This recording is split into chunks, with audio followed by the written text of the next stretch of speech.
Okay, so today I'll be talking a bit about the dojo, right?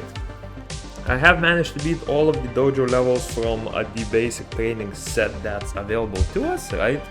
And today I'll mostly be talking about the basics and how to get a run below a minute mark, right?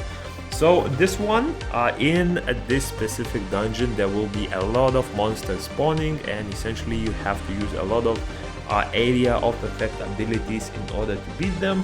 So I have prepared 3 teams for you that will get you towards that goal. Now do keep in mind, I do have a majority of the gadgets that are available for my level unlocked, right?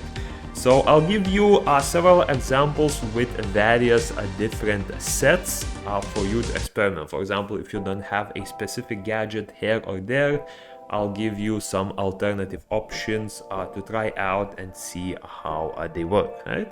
And this video is pre-recorded in terms of like having the runs already ready, right? So I can talk a bit more about the strategy. So the first example you'll see here is a build with pretty much everything that you can unlock at level 18, right? This includes items like the CPU bomb, this includes items like the freeze and the electric charge, right? If you do not have the freeze unlocked, because I believe it requires you to beat the last level of lift, with even if you are level 18, it can be a bit challenging, especially if you don't find a good party to do it with, right? I will give you some examples without the freeze, without the CPU bomb, without the electric charge, right? For you to choose from and see how they work out, right? So the first one we will be doing with everything that we have available. This one will give us maximum amount of chances, right? And the build I have right now is CPU bomb as my main weapon, right? I found it to be the best in terms of AoE damage, at least from the main weapons.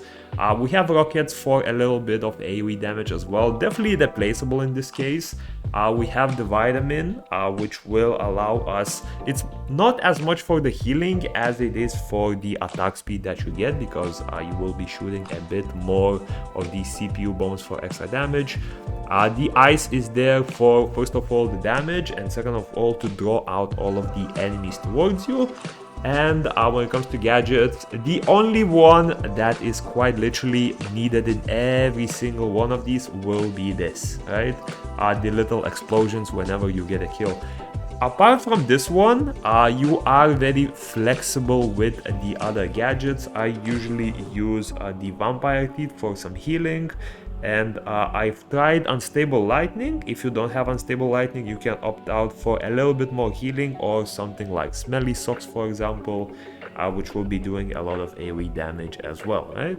And now for the run itself, we're gonna go into the fight with this setup, right? And if you are using the freeze, what you want to be doing first is you want to go to one of the sides, activate the freeze, and hit every single enemy in the arena, right? This way, all of them will get aggroed at once, which means that a lot of your items, especially your rockets, your freeze, and your CPU bomb, will be doing massive AoE damage. On top of that, if you have the explosion passive, which you should for this mode, right? If you have the explosion passive, that one will be doing absolutely massive amounts of damage as well. For some sustain, again, this is why I'm using vampire teeth. You do need a little bit of healing, because even if you try to tank all of the damage with Luna, you will eventually get some of it back, because she will unfortunately die in a lot of cases, right? So this is one scenario with everything unlocked. Now let's go to the other teams. And next up, I'm gonna use this set, right? This is the set which I've beat this dungeon for the first time below the minute mark, right? So the only changes here are if you have unlocked the freeze, but unfortunately are not high level enough in order to unlock the CPU bomb or the unstable lightning, you can use this. So you can replace them. For gadgets, again, I'm telling you, as long as you have this, the rest of the gadgets are up to you based on your playstyle, right? Just make sure to have the explosions in every game. For the main weapon, the second best weapon I found to work in this piece of content is the portable portal, right? And the reason why this works is a lot of the damage in this dungeon you are doing with your gadgets rather than your weapons, right? Especially if you don't have the CPU bomb. None of the other weapons come even close to having good damage on your main weapon, unfortunately, right?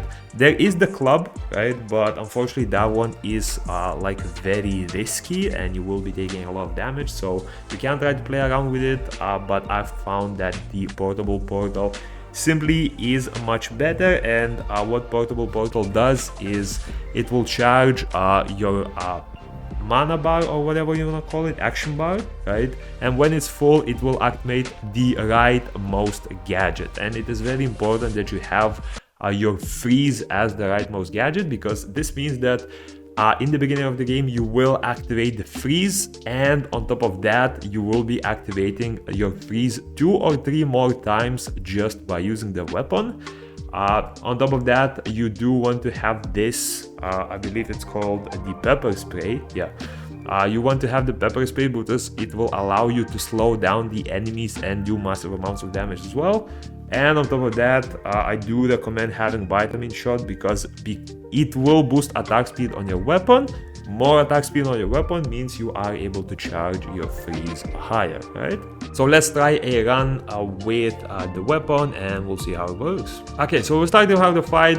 If you have the freeze, the strategy is very similar. First of all, you do want to aggro all of the enemies closer towards you, right? In this case, you want to be using poison as close to possible as... English, I can't speak. You want to be using your poison essentially as close to the elite monsters with like the fatter HP bars as possible, because you will be killing the smaller units with a lot of their passives, a lot of their gadgets, right? And you want to be hitting majority of the damage from the pepper spray on these higher HP units. But as you can see, as you spam your weapons, you are able to charge a lot of the ice gadget over and over again. I believe this may have been the 3rd time it was used, or maybe it was the 2nd time. But yeah, this also gives you a really good timing. I wasn't able to get it faster than like 50 seconds with this setup, but 50 seconds is more than enough to get the minute mark on the quest needed, and it is a much cheaper option, especially if you haven't leveled up past, I believe CPU unlocks at like level 15 or something like that. So yeah, I managed to beat it before that, because I did beat one of the rifts a little bit earlier, I believe at like level 14, so I did get the freeze quite early. But yeah, if you do have the freeze and you don't have the levels for CPU bomb and the lightning, this is another great option. And the last team I'll give for you is in a case where you haven't beaten the rift yet, right? And you haven't unlocked the freezing aura ability yet. What is it called? Snow globe, there we go. So if you don't have the freezing aura, do not worry, there's still a team that will work for you, right? In this case, again, you will be relying on the CPU bomb as your main damage, right? And instead of having the freeze, in this case, you will have pepper spray as additional DPS. Now for this team, I did switch a lot of the offensive abilities to a double healing setup, right? So you'll be getting healing from your CPU bomb damage, as well as you will be getting healing from just the aura passive that you have around you. This is needed because with the snow globe, you usually are able to slow down your enemies, which makes dodging their attacks a little bit easier. In this case, the only sort of like safety you have is the pepper spray, the slow from this pepper spray. So you do want to have a lot of healing ready, right? And this is quite important for making sure that you are able to sustain, because in this case you will be taking a lot more aggro from units. You don't have the ability to quickly aggro all of them, as you can see, right? Because you don't have that massive range ability. So you will have to walk around a bit, but the strategy is very similar.